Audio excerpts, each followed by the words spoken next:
Mother-in-law called me a fake woman because I couldn't give her grandchildren. Hi, it's me again. I'm the attorney Dill whose mill broke into her home office and read through a case file and proceeded to casually discuss it during lunch and then got immediately thrown out of the house. Remember me? Ah yes, it's ringing bells, isn't it? Hello, old friends. I've named her Piercing Patty because of her penchant for piercing attorney-client privilege. And also because, fuck her real name is Patricia. Does it feel good to have your privacy compromised, Patty? Yeah, my client probably didn't like it either, you nosy bitch. I deleted my posts because I quite like my job and wish to keep it, but you guys kind of get the gist from the previous paragraph, so let's play some catch up. Last you heard of me I was trying my very best to forgive her because up until then she had been a very good? No, that's not it. Adequate. She was a very adequate mill to me. Well, now she's number one on my blacklist, followed closely by people who stick their chewed gum on the underside of tables and people who don't like dogs. This is the saga of how she and I came to be NC. It is very long with a lot of moving parts, so I'll likely have to break this story into several posts. Piercing Patty, PP for efficiency, has a younger sister, AIL, who in turn has a daughter, CIL. AIL is a nice lady, but our relationship consists of very polite conversation every other Thanksgiving, so I don't consider us very close. AIL and PP live in southern state. DH and I live in much larger, more urban coastal state. Sil currently attends college in our city. She is a very bright young woman and I've grown to be very fond of her. Since we are the only family Sil has in the area, we get the pleasure of hosting her for long weekends during holidays like MLK, when a 3-day weekend is nice, but would not warrant a trip all the way home for a college student. It's great. She gets to come do laundry and I have someone to talk to about my guilty pleasure, celebrity gossip. We feed her. She walks the dog for us. Sometimes I treat her to a mani-pedi, and then we send her back with clean clothes and some leftovers. Ale has expressed how grateful she is that we open our home to her kid. It's no problem at all, Ale. It truly is our pleasure as your kid is awesome. Well, about 2 months ago Sil was struck by a drunk driver as she was driving home from class. It was bad. The car looked like a crumpled piece of paper. When I went to the tow yard to get insurance figured out, and I saw how her vehicle looked, I felt like the wind was knocked out of me. We were very lucky. She only suffered from a broken leg and fractured wrist, but it could have been so much worse, and I honestly cannot even talk about the accident without devolving into pure, unadulterated rage. Naturally, Ale was in a frenzy and needed to see her daughter ASAP. Now, this part is unconfirmed, but the story is that Ale was so emotional about the whole ordeal she asked PP to come along for support. I think the more obvious reality is that PP invited herself along and Ale didn't have the capacity to say no to her because hello, her child is injured? PP, I'm onto you. All those times I thought I was being paranoid? I wasn't. I see you now clear as day. You are committed to the long con. I know this won't make sense to you guys yet, but it will in my next few posts. DH and I obviously got to the hospital first. We saw Sil, made sure she was okay. DH stayed with her while the doctors did doctor things and I went off to do lawyer things, because if you think you can get drunk and T-bone the only other person in my life who even knows the name of all the Kardashians, you got another thing coming. Ale and PP arrived mid-afternoon the next morning. They literally booked the next flight out. Cool, I get it. But we did call you guys to tell you that Sil was pretty much A-okay, so maybe you could have slowed your roll a bit and planned this trip a little more carefully. As in, where are you gonna stay when you get into town, Ale and PP? Of course you expect IT to be my house. Why wouldn't it be? It's not like I banned PP from it for breaking into my home office and doing shit that would get my metaphorical ass kicked by the state bar or anything. But since Sil is in the hospital, I'm the one that's gonna look like the asshole for following through with my rules. Next up? Part 2, PP almost gets arrested twice, in Part 3, the unforgivable thing. Update 2, Piercing Patty almost gets arrested. Twice. So last we left off there was a small family reunion at the hospital. Sil, DH, me, Ale, and the star of our show, Piercing Patty. Ale came swooping into the hospital just momming it up left and right. She was fluffing pillows, talking to doctors, calling whoever it is you need to call when your kid is fucked up. Meanwhile, PP is sitting in the corner acting really tired. Now, I say acting really tired because it was her comical adaptation of how a tired person would act. She was dramatically yawning, stretching her arms, rubbing her eyes. She looked like a French mime. She didn't say it outright, but I knew she wanted to go home with me and DH. 2. Fucking bad. As soon as I saw that Sil was being cared for by her doting mother, I was ready to peace out. I was wiped. I gave DH the signal we use at cocktail parties to indicate let's GTFO, and we put on our coats. PP stops us and has the audacity to say, well, what about me? What about you, PP? For once, for goddamn once, none of this is about you. Where am I supposed to stay? Fucking, don't you creatures live in a cookie tree or some shit? I pause for a second and realize it's not about me either. Fully ignoring PP, I turn to Ale and ask her where she had intended on staying. Ale tells me she plans on staying at the hotel adjacent to the hospital because they didn't rent a car and she wanted to be accessible to her daughter. You know, like a normal person. So there you go, PP. If the real reason you came was to help Ale, then I guess your ass is staying at that hotel too. But alas, logic does not shame a just novel. PP, can I come home with you guys to rest for a few hours? DH shoots me a glance because he knows I'm about to pop off and he giving me the go easy eyes. Me, no. PP, hi I not? Me, because Ale needs help with her daughter, that's the sole reason you came isn't it? Ha, bitch. I know it ain't. You mad we skipped 2017 holiday season with you and you want to get back into my house. Over my dead body. PP, oh, Ale is fine without me for a few hours. Me, then why did you even come? Anyways, DH and I don't have time to chauffeur you back and forth all day. We have a lot of work to catch up on and we're going home. PP, oh, I'll just call a cab later. What do you kids call it? A goober. You know damn well what it's called. I shoved you into one 6 months ago so your dumbass could get to the airport. At this point I knew what she was doing. I felt kind of paranoid up until now, but she kept pushing and pushing to come back into my home after I threw her out and I was going to push back. DH, well, if you need a place to nap just for a couple of hours. Me, then go check into your hotel. Patricia, everyone's had a long night.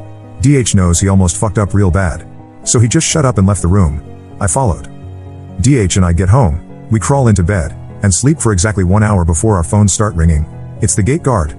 Okay, so let's back up for a second. We bought a house in a gated community less than a year ago. To enter into the community you either need a BP box on your dashboard, or your name needs to be added by a resident of the community to the gate list. Do you see where this is going? Guard calls us and tells us that a car just dropped off a lady who is screaming at him. She is repeating over and over that she is DH's mother and demands to be let in. She is saying that she used to be on the list, so there must be a mistake. There's no mistake, PP. I took you off that damn thing almost immediately after I exorcised you from my home. Be gone, Satan. DH groans and puts on pants to go wrangle his mother. This is the best part, my llamas.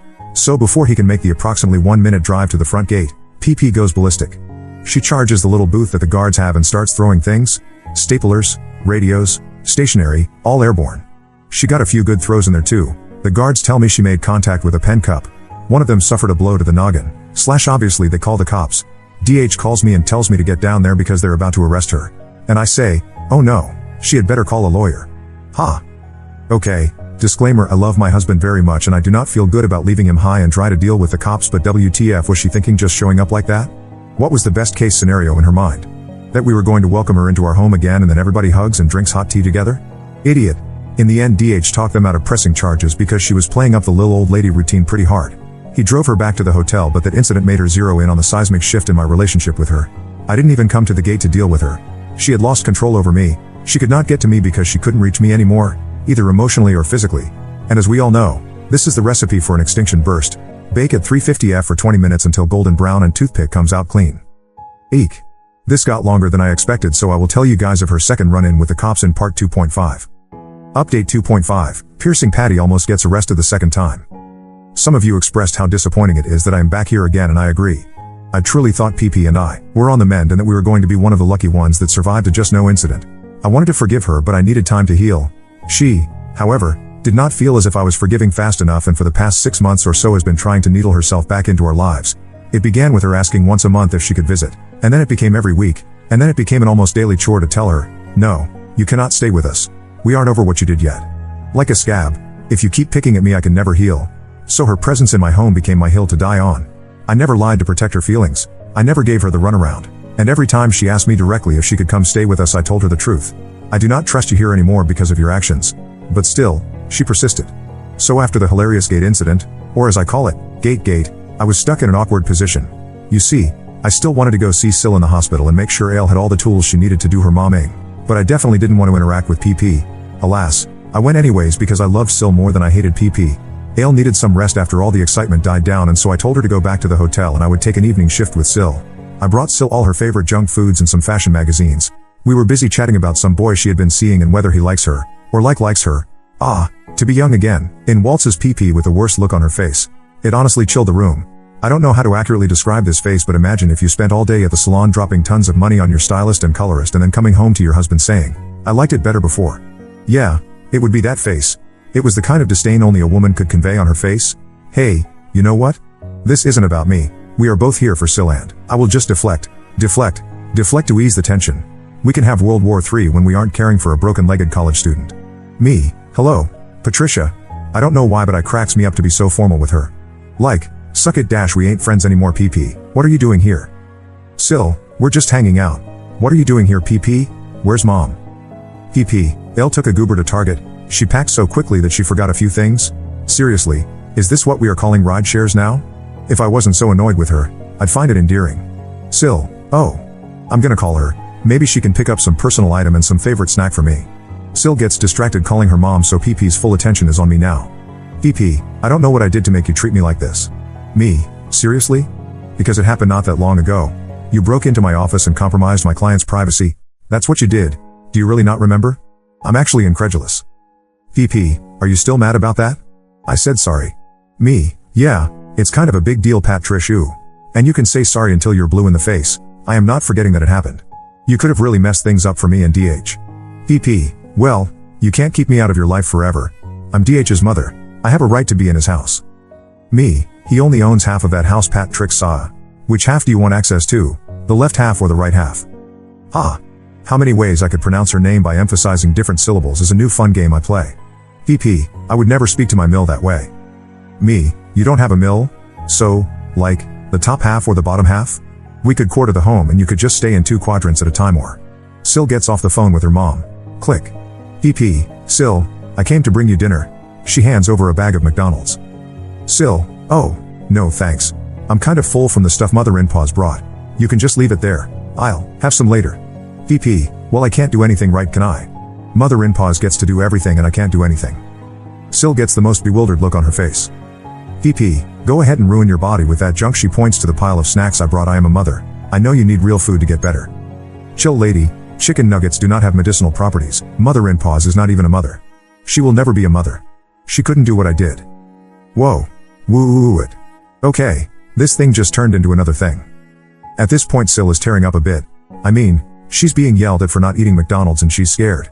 I feel bad because I know that PP's anger is directed towards me, and so I get up to leave because I didn't want Sil to have to bear my burden. I'm gathering my things and, splash. PP tossed a big gulp-sized cup full of McDonald's Coke at me. Okay, first the fuck of all this purse is Eve Street. Laron, so you're basically dead to me for getting the leather wet. And second of all, you were being so loud a second ago that a nurse poked her head in, saw you assault me with your refreshing beverage, and called security. Sil yells at PP to stop. Security comes in and Sil begs them to make her leave. I'm already on my way out because I need to mourn the collateral of war that is my expensive ass handbag. And then it happens. She lunges at me. Not to hit me, but to get closer to point in my face and yell some more. However, that is not how security interpreted the situation, and they arm-barred her so hard she fell on her ass. Ha ha ha. She gets told that if she does not leave immediately they are calling the police. True to her new MO. She grabs one of those mauve-pink plastic cup that was on Sil's bed table thing and throws in at one of the security guys, and then books IT out of the hospital before they could arrest her. I honestly didn't think she was in any shape to run. But hey, I've been wrong before. It was impressively fast. Up next? The unforgivable thing that led to NC. Update 3, Piercing Patty does the unforgivable thing. Edit, no sass, I am so touched by everyone who partook in the I am not a real woman because movement in the comments. It was such an amazing show of solidarity to me and those who struggle with infertility. I read every single comment. I had never thought of myself as not a real woman. Even when we got the news from my doctor, I just thought of it like a scar or a hair color. It was just a characteristic of my body and I couldn't change it, so I wasn't ashamed of it. When PP said the unforgivable thing to me, it was the first time since the diagnosis that I felt so small. Like someone was informing me for the first time that this, in fact, was something to be very embarrassed over and I should lament for the rest of my life over the injustice. Well, I don't and I'm not. I have thousands of friends on the internet, PP, and they make me feel 10 feet tall. I don't fit into your little boxy definition of what a woman is, and that's okay because your approval would destroy me. You guys crack me up. Okay, in order of the most asked, although I would not say that it was in order of importance, I will answer the following. I had my bag cut, re-dyed, and re-sewn. The YSL survived, but it will never, ever be the same. Sil is doing fine. She is set to make a full physical recovery, although I think she is still very frightened to drive by herself. I know it gives her anxiety to do simple things like run to the store. Poor girl. Last we left off, I was driving my sticky self back home to DH. I got home, explained what happened, and then I went into my closet, plucked my purses off their shelves one by one until I found the right one, dug into the unlined pocket, lit up one of my emergency cigarettes and had a long, deep drag. I was so angry and so humiliated. PP splashed a drink in my face. Like, did I get my own show on the E! Network? If so, when's the check coming? I got bags to replace. DH comes in and holds me for a bit. We talk. I am still trying to understand why she is acting like this. It's very, very aggressive compared to her past behavior. She's usually just extremely annoying. The physical escalation has me very worried. I start to think maybe it is a brain tumor. I will later learn that her only diagnosis is that she is an asshat. DH calls his mom and sets up a meeting. She tries to tell her side of the story, but it's honestly so absurd that nothing makes sense, and he ends up being even more confused after she tries to explain to him what happened. We absolutely cannot go on like this. As luck would have it, Ale, who is now furious at PP for yelling at her infirm daughter, has kicked her out of the hotel room they shared, and now PP has booked a flight back to Southern State because she has nowhere to stay. Don't look at me, bitch. The flight leaves tomorrow evening, so we plan to have lunch before we drop her off at the airport. Before I get to lunch, I want to share something with you guys. DH and I have been childless, not necessarily child-free, but we like to travel, go to bars until late at night, and do exclusively adult things. It was a lifestyle that worked for us for a long time, but in the last year or so I've been kind of thinking that maybe I didn't need 2 guest rooms and that one of them would make a nice nursery, you know? We weren't trying, but we weren't not trying either. If it happens, it happens. Well, nothing happened. Nothing happened for a long time. I got insecure and suspicious. Long story short, doctor says it's me. It's fine.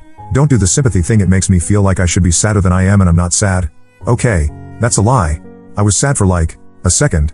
But to be honest, the not knowing was worse. Now I can plan on doing what I always wanted to do, fostering to adopt. No skin off my back. Now back to the lunch. Lord help us all. I have court in the morning, so I can't give you guys a verbatim transcript, but the gist is this. PP has not saved for retirement. Like, at all. You guys, she works at a job that pays average, but would have an amazing retirement plan. However, taking advantage of this retirement plan would require foresight. I guess she just planned to work until she was dead. But then DH put himself through school, and got an amazing career, and got himself a wife that works, and now we are just so rich that of course we would want to raise PP as our own. The end. JK, not the end. So much not the end. All the not the ends. We haven't even started. This delusional cuntcrum thought that when we were ready to have kids she would move in with us and take care of the baby. That was her retirement plan. So now that we know we aren't going to have any biological kids and that the fostering to adopt option may yield in us adopting older kids that don't need a full-time granny helping out, she has lost her retirement plan. In her head, all along, I was going to beg her back into my home because a newborn was going to be more than I could bear alone. She was just waiting me out. I was going to grovel. She was sure. I guess she really snapped when DH told her we weren't going to have kids. It kind of solidified that she may never be allowed back into the home, at least not via her retirement plan/nanny gig, and she became desperate to get into my house because she viewed it as the home where she would spend her twilight years. Like, bitch, I wouldn't even let you spend the duration of the Twilight movie in my house. Get out of here with that dumbass idea. Okay, side note, she's also in her early 50s and in reasonably good health. I mean, I just saw you run like Usain Bolt from 2 hospital security guards, so I don't think now is an appropriate retirement age for you. You got a few tax-paying years left. EP. I was kind of stunned at lunch, so I didn't say much. DH was panicked because he knows it will fall on him to figure it out for her. But we both agreed that this was absolutely, never, ever, going to happen. It's amazing how you've been with someone so long that you can convey that entire message in nothing but a glance. DH told her flatly, Mom, you cannot live with us. We like our life as it is and we don't think it's a good idea to be sharing our. And then, as if on cue, she start crying uncontrollably, loud, heaving sobs. Lol, whatever bro. Keep your crocodile tears away from my club sandwich. It's got 3 slices of bread, so this is a celebration sandwich. I'm not going to let you ruin a 3-slice day for me. And then she says the unforgivable thing. If your wife was a real woman, I wouldn't have to live on the streets in my old age. Okay, I'm going to need a 4th slice of bread. You just turned my happy sandwich into a sad sandwich. Ouch. I'm a real woman. Fuck you. That statement really hurt my feelings for some reason. Usually when she talks I just let the words roll right past me, but this was an act of war. PP. You can't just violate the Geneva Convention like that and expect no retaliation. Shrug. I kept eating my tiny triangles. Why do they always cut club sandwiches into tiny triangles? I was going to take a beat to address the horrific thing she just said to me. I don't respond to attacks until I know that I can articulately stand up for myself, but the shock left me a little weak. So I'm thinking about how I'm going to respond because I can feel tears well up in my eyes and I know the next time I blink I'll be crying. All of a sudden I'm wearing my jacket. And now my arm is getting yanked. And now DH throwing of cash haphazardly onto the table. My tiny triangles. I wasn't done. And now I'm in the car. We never responded. I never even said anything to defend myself. He shut my passenger side door and I cried harder than I remember crying in a long time. I knew we were done. I cried because I was relieved. I really thought he'd choose to help her because she was his mother. I thought I was going to have to help retire her one day if I wanted to stay with him, but she did the unforgivable thing and now we are both off the hook. Yay? I'd cow she got to the airport tbh. Probably took a goober. I never thought about that before I started typing this story out. When we got home I told him no more. She's blocked on everything and I told the gate guards to call the police immediately if she shows up again. Don't even notify me. She needs to get her own phone plan. Any trips to Southern State will not be attended by me. All the money we were giving her was going to stop. He can send her whatever he wants from his discretionary budget, but I wasn't going to send her any of my wonky womb money. I'm a real woman, goddammit. I don't need to shoot a baby out of my vagina to know that. You can suck my dick. Putrish ER. No contact. Full stop. I don't have any more updates for you guys.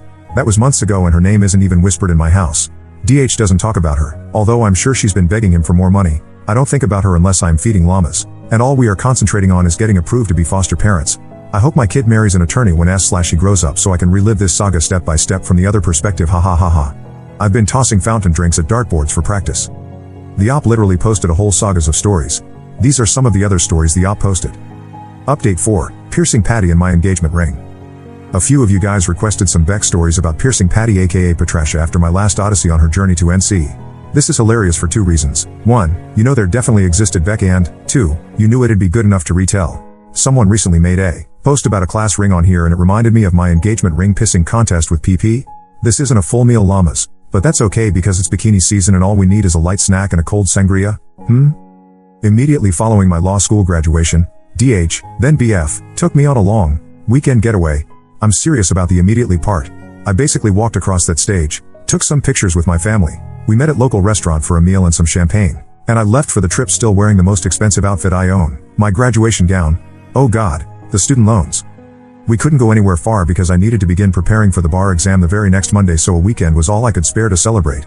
DH drove us to a sleepy coastal town and we stayed at one of those B&Bs that have seashell soaps in the bathroom. We spent the entire weekend sleeping in and letting the warmth of the sun wake us, having late night dinners in dim restaurants over good wine and hushed whispers, and, inevitably, arguing whether the seashell soaps were for decoration or utility. It was one of the most romantic trips of my life. On Saturday night, after we had one of the funniest seafood meals of our lives, 2 drunk kids with plastic bibs and crab mallets, we took a walk along the beach to relax a little more before driving back the next day. The sun was just setting and the breeze was perfect, and I guess DH couldn't wait any longer, so he popped the question. Except, he wasn't planning on proposing. At least not this weekend. It was always an eventually situation for us, but I didn't really pressure him and we always had the whole sure, when we finish school mentality. But the weekend was just too perfect and I literally just finished school, so it was kind of cute he wouldn't wait a moment longer. Now, being as how it was so spontaneous, he didn't have a ring for me. He just slipped off his class ring and proposed with it. I was so happy, you guys.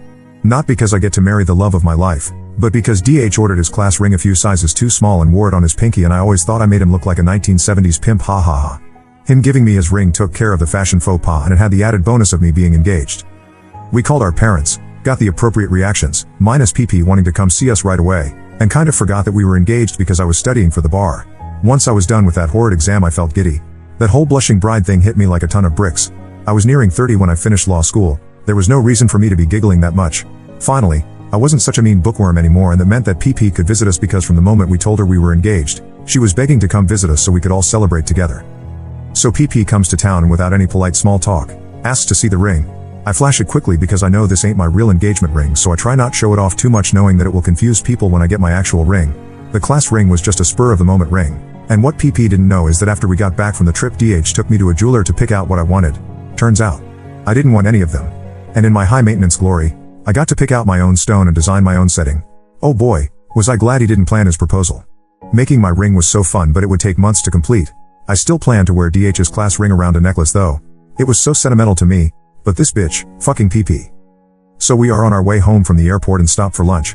PP asks to see the ring again and I show her, thinking that she's just excited her son's getting married. But no. She asked to try it on. I'm like, maybe later. I'm only human. My spine had to grow one pant leg at a time. During her week with us she kept asking and asking. If I was doing the dishes she would say, "Oh, you don't want to scratch that beautiful ring. Take it off and I'll wear it so you don't lose it. I promise I'll give it back." And then she did this laugh thing that's not exactly a giggle and not exactly a cackle either. She gackled. I was so weirded out. I wasn't even annoyed. It was just strange. I knew we were playing a game, but I didn't know what the rules were. I mean, you guys know what a class ring looks like, don't you? Especially a men's one? Nothing like an engagement ring. It's very masculine. The band and mount usually has engraving or stamp of the graduation year. The stone set into it is usually a dark-colored, semi-precious one. It was a cool-looking ring, but not something I'd consider bridal. So the only explanation I could muster was she wanted to wear it because it came from her son? Ew. Why? Ew. Again. Do you want to be engaged to your son? PP? Barf. So all week I had to guard my ring like it was my precious. I honestly didn't even take it off when I slept because I wasn't sure she wasn't going to sneak into our bedroom and slip it on to spite me. I know it sounds paranoid, but PP would not let up with her insistence that she be able to try the class ring on. I felt like I was at Guantanamo. She was asking me about it so relentlessly. But as you all know, if you play bitch games you will win bitch prizes. Toward the end of her stay at Hotel de Mother-in-Pause, my jeweler called and my ring was finally ready. Yay. I had been waiting for what felt like an eternity. So we tell PP we needed to run an errand real quick and to watch some Netflix while we are gone. I deliberately left the ring on my nightstand knowing that I just chummed shark-infested waters. We pick up my ring and it is perfect. A tasteful 1.5 carat oval set in a rose gold paved double band and with 2 little birthstones, mine and his, set on the inside. The ring really felt like mine and no one else's due to the fact that I got to design it and the little birthstone secret we put in. So we got home and PP is on our couch watching TV. She turns to us and waves hello. I'm entering my own home. Why would you wave to me? Ah yes, to bring attention to the fact that you are wearing the class ring. Ha ha ha ha ha. Now, keep in mind she didn't know we were going to pick up my engagement ring. She didn't even know we had another one made because DH doesn't think to talk about stuff like that with his mother and I felt petty all week.